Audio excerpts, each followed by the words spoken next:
I hope that you guys are doing amazing wherever you are in the world. My name is Shikha and I welcome you to my channel. I welcome you to all of the different videos I've done on INFJs and on other topics. I hope that you guys are enjoying them.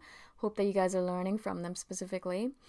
And in this video, I wanted to speak to you guys about networking and socializing in that manner for business stuff or whatever it might be for an INFJ, and how specifically are we supposed to do that.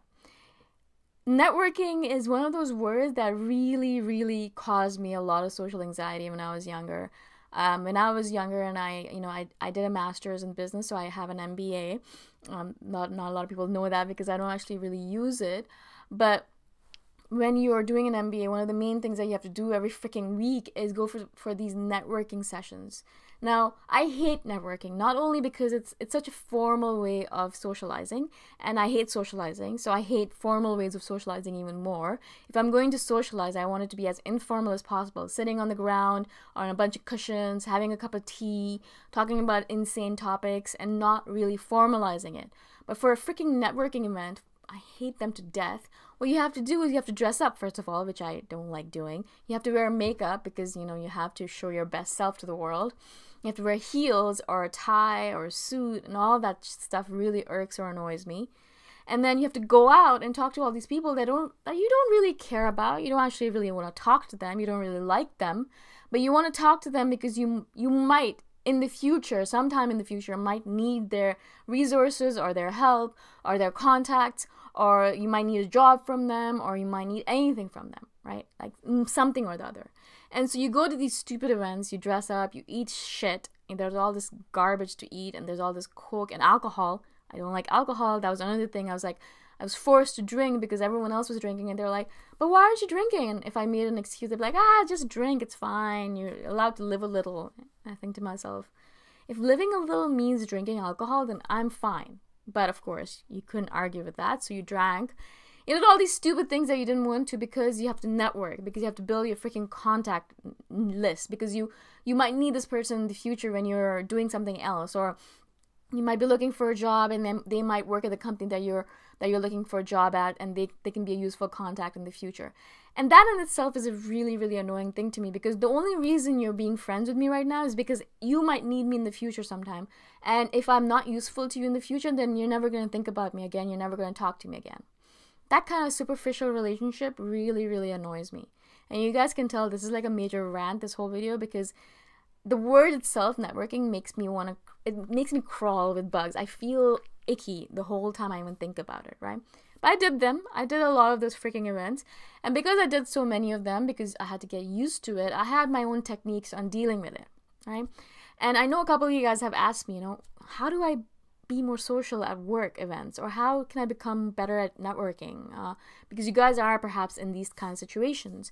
And so I'll give you a few tips of things that I've done in the past in order to make myself more comfortable with these events, even though I hated them to death. And I still hate them. I avoid them as much as possible.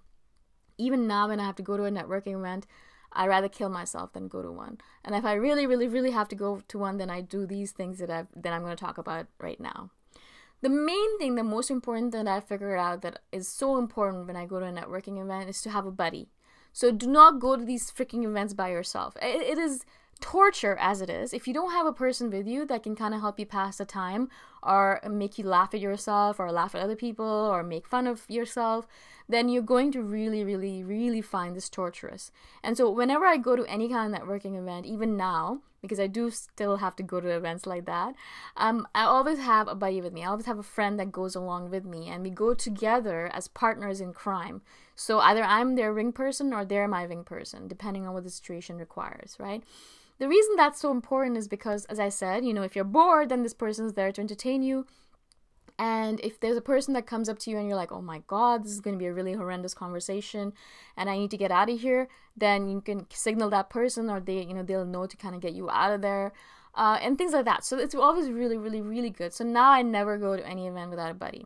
Now, of course, I am a little bit older right now and wiser, hopefully wiser, but also I don't mind saying no or fuck off. I mean, I shouldn't say that. F off to a person. Sorry.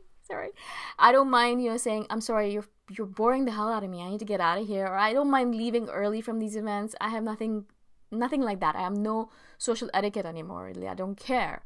So I can do all those things. But if you can't, and if you're still young and you still want to make sure that, these events are a positive experience, then go with a buddy. Go with someone that you trust. Go with someone that knows you and knows what you like, what you don't like, and can sense when you're uncomfortable with someone. So if someone comes to talk to you and you're like, okay, I can't talk to this person anymore, they can step in and push that person off, right? Really, really important. The second thing I've done, which has really helped me with these networking events, is I avoid group conversations. So what happens in these networking events is that, 2 or 3 people are standing around together and another person will join up with them and they'll start chatting. Another person will join up and there'll be like a group of 4 or 5 people standing around. And what you're supposed to do as a networker is you're supposed to be confident enough to walk into that group and start chatting with these people and have a great conversation, get all their contact information and la-di-da, right? What happens with INFJs is that, first of all, we have so much freaking social anxiety that we can't do that. We're not going to go step in and interrupt someone else's conversation. They're in a group. Why would I step in and interrupt them and go in and pretend like I know what I'm talking about or what they're talking about? Mostly I have no idea what they're talking about because they're talking about politics, which I don't follow, religion, which I don't want to talk about, or something stupid like that that was on the news that I don't listen to. So again, I have no idea how to be in these kind of conversations. In the beginning, I used to really, really try. I'd step into these conversations and be like, yes, I know what you're talking about, or no, I have no idea what you're talking about. But now what I do is I always just do one-on-one. So if I see and there's always going to be people like that in the crowd in the networking event. Always. They're going to be other introverts because they are kind of doing this thing because they have to. And so you always find someone who's standing by themselves, or there's 2 people standing by themselves, having a conversation. Mostly I try not to interrupt if there's a couple talking to each other, just because I don't know if they're actually together, or if they're having a really deep conversations, or if they're flirting with each other. I don't want to interrupt that. So mostly I'll try to find someone who's standing by themselves, right? And almost like 90% of the time I'll find someone like that and I'll have a conversation with them and we'll hit it off and it's great. At least I made one contact. Awesome. Perfect. That's great. That's the intensity that I want to maintain at these stupid networking events. Anyways, I think you guys get the gist of my emotions towards them. If you can't find a single person like that to talk to, what I usually do is I go to the food bar where the food's laid out and I start snacking. So I kind of put some food on my plate, I just have a little bit of food, and always, it's weird how that happens. Every single time I've done that, someone walks up and stands right next to me and starts talking to me about the food. It's a foodie thing, perhaps. I love food myself, and there's always foodies in the crowd. Or if you're complaining about the food, or you're empathizing with each other about the fact that there's no good food, or you're telling each other about good food places around. And always the conversation begins with that.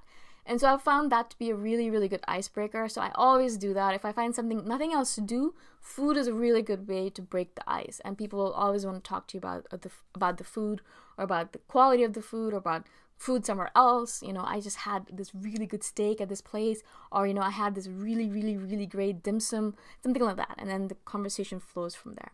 So that's a really good way of breaking the ice and kind of getting yourself going, because what happens with that is that when you're having a really great conversation, a really animated conversation, really happy conversation, people will join up with you anyways. Normally, if you're having, a one-to-one conversation, a couple of people will come up and be like, oh my god, yeah, I know a really, really great dim sum place as well.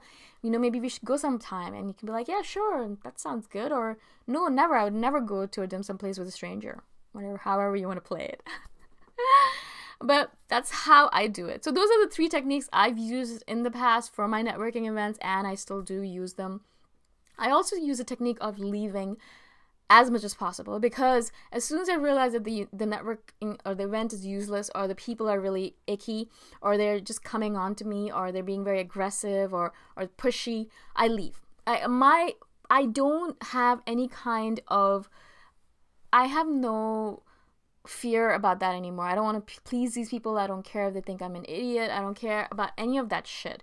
So if I don't like the event, or if it's not doing anything for me, or I'm not meeting anyone, or that's actually really annoying me, and there's a lot of men there that are really, really aggressive, then I'll just leave. I'll leave right away, and no one will even know that I left. And I've had people messaging me all the time saying, I thought you were at this event, I saw you. I was like, yeah, I left because it was a completely garbage event, right? I don't mind doing that. Now, if you're not comfortable doing that, obviously don't do that. Go to the washroom, spend some time in the washroom. I spend a lot of time at washrooms in these events because it's a good, quiet place. You can get away from all the noise and the music and the chatter. You can relax for a little bit, recharge yourself, and then get back out in the event. I eat a lot at these events. That's why I gained a lot of weight when I was doing my MBA, because there's a lot of good food sometimes at these events, a lot of bad food as well. But you're eating all these shrimps and things and all this stuff, and you have conversations with that, or you don't, you just eat. I just go there for the free food. I don't drink, so I don't necessarily go there for the free drinks. But if you're that kind of person, totally, do that. Take advantage of the situation. Take advantage of the fact that there's free food and free drinks out there. I also stand around and do a lot of people watching. So if I'm not interested in talking to anyone, I'll pile my plate up with a bunch of food. I'll get a drink, something non-alcoholic, and I'll sit down and I'll just watch the crowd, and I'll just have a lot of fun with that. Not feeling self-conscious at all now. I used to in the past, but now I don't, because I'm so used to the idea of it. So these are the few things I do. I hope that it helps you guys. I don't know if it does or not. Hopefully you can implement it in your own life and try and see how that works for you.